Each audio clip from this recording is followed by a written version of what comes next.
ఇది ఉంది కదా, ఇది మూడోసారి పోసాక నాలుగోసారి చెంబు తీసుకొని అమ్మకు నమస్కారం చేసుకొని 60 పాదాలు తిరుపతి వెంకటేశ్వర గురు నాయక వచ్చే రాకట్లు పోయే పోగొట్లు మూడున్న తాయతలు సీసాలు కావాలి, వేల ఉంగరాలు తెల్లై మీరు పాతాలకు పోయి కోటక మైసిని బట్టి కోటక రాక్షసులను బట్టి నిలబెట్టి జడులు తెగవేసిన పాలివాడు చేసిన పగవాడు చేసిన చెడు తగకుండా 7 బజార్లు వెళ్ళగొట్టిన నా మంత్రం పాటి తప్పరాద హోం రామ్ శుభం.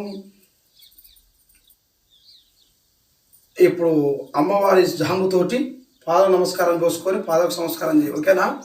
పట్టుకో, పక్క పెట్టు, అవి పట్టుకో, ఒక చేతితో పట్టుకో, ఒక చేతితో అమ్మవారితో పట్టుకొని నమస్కారం చేసుకో.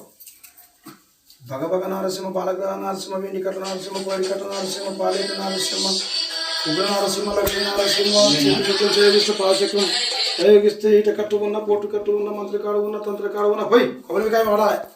ఇట కట్టు ఉన్న పాట కట్టు ఉన్న మంత్రికాడు ఉన్న తంత్రకాడు ఉన్న ఆవుల శక్తి ఉన్న పేగులు